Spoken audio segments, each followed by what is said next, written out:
Sorry, I had to grab a sandwich. Yeah, but you can make one of these yourself if you want to. It's the fact that the tubes are in a matte disc doesn't really need to be that way. I mean, it just has to be a bunch of resonant chambers.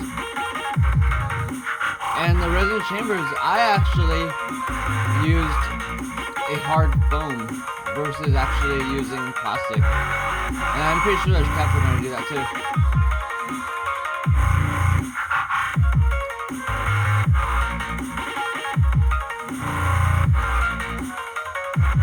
Like, I think a silicone rubber melts, or even just like a soft, hard plastic,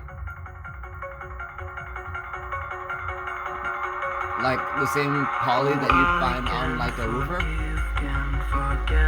that seems to be the best material.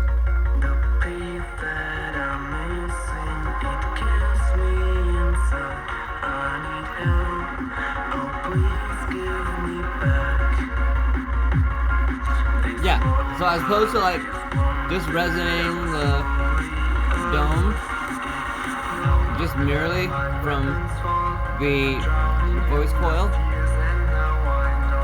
you can actually control for the entire harmonics behind the dome itself.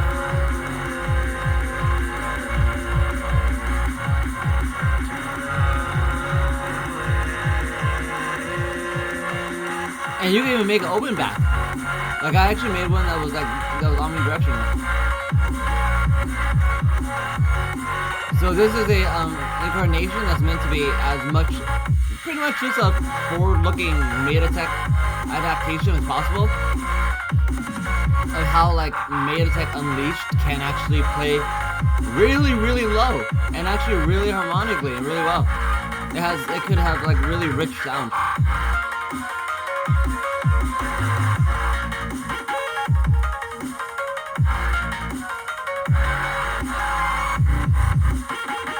See? There's actually no other sound source playing right now. All that bass and everything is all coming from this like 0.75 inch tweeter. And that's what I was talking about. It's like how like you could actually like resonate tiny little air chambers and get them to do anything. So I could link my digital pixel post in the past, but that's what I guess now Mediatek is called. And they're I guess the way of thinking about them is ports, but they don't really have to be ports. I mean, they kind of are ports, but they're more of chambers, like resonant chambers. And what I found that's interesting about the way Kep's doing is that Kep has a fixed granularity of I think 56, whereas I don't know why they chose that number. It's like way too digital.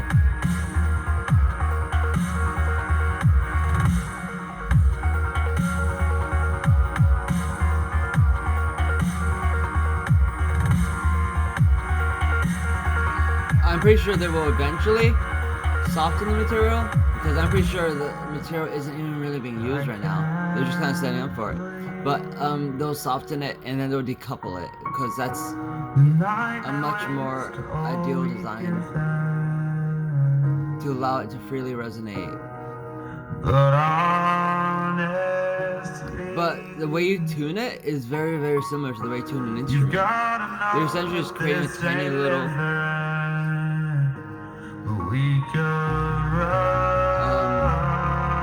organ.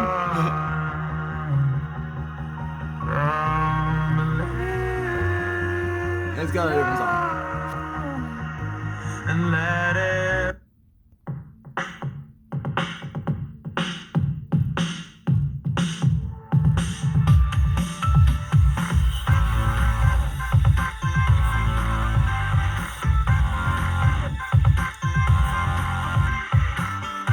One of the concepts I had for it was to do like a boxless speaker, because all the bass you're hearing right now is actually like, it doesn't even need a box.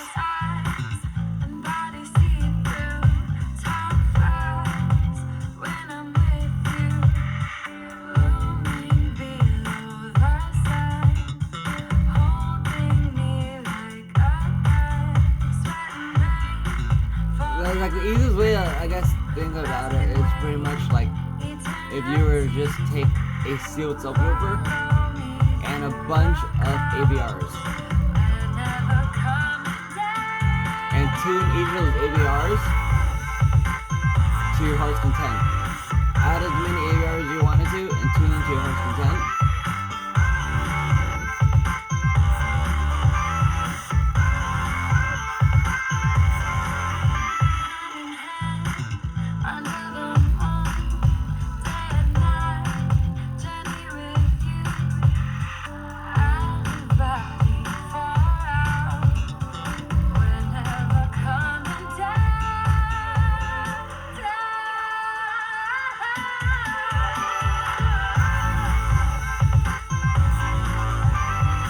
Yeah, but like even like the ports themselves don't have to actually be ports.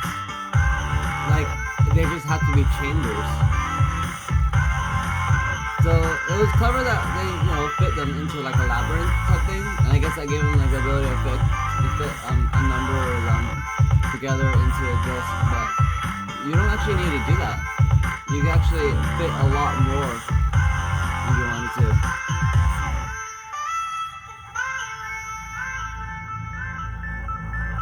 You also play with direction, like as far as like controlling the air movement using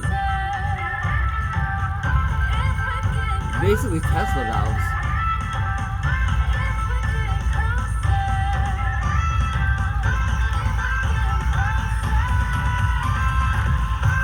And then each of the sides of the chambers could also be tuned. So it's like you have a whole bunch of tiny little miniature drivers inside of there. And then so effectively, the tweeter itself becomes a passive tweeter, and the sound is actually just being generated as the sum of all the sound inside. And that's being tuned by the chamber on the inside against all the resonating chambers. But yeah, it's a really effective design, and I'm surprised that like it took this long for it to get to something that is becoming mainstream. But the way that Mediatek is being applied right now is not actually the full potential of the way Mediatek can be applied. This is pretty much how it can work. Like it can actually be a lot richer, deeper, and have a lot more capacity to do anything. I'm using a longer, a lower pitch port.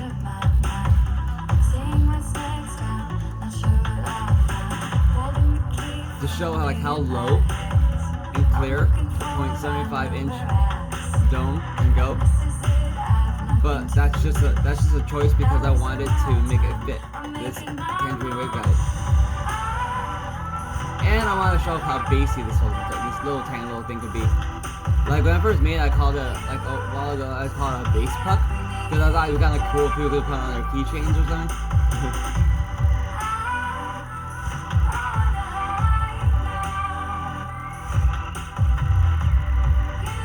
But yeah, the thing that makes the 12th generation tweeter or generation Unicues sound so good right now isn't actually the Mediatek. It's actually the sealed suspension between the tweeter and the woofer, which is allowing for the tweeter and the woofer and the whole entire Unicue to work seamlessly 100% of the time. Whereas before, whenever there was actually any chuffing between the tweeter and the woofer from the air gap, it would cause a discontinuity. And so you'd get a sense of the soundstage would just kind of collapse a tad here and there. Kind of like I was saying, if you're watching a 3D movie and one of the images kind of just tilts just a tiny bit, for a half a second every 10 minutes.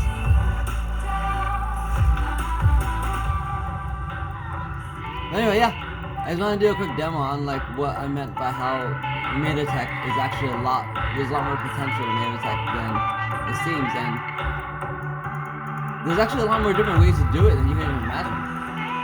I have a box that is entirely. it looks actually it's ugly AF, and it sounds incredible because the whole entire box is just full of nothing but resonators. So it doesn't even need a crossover because it's just an instrument.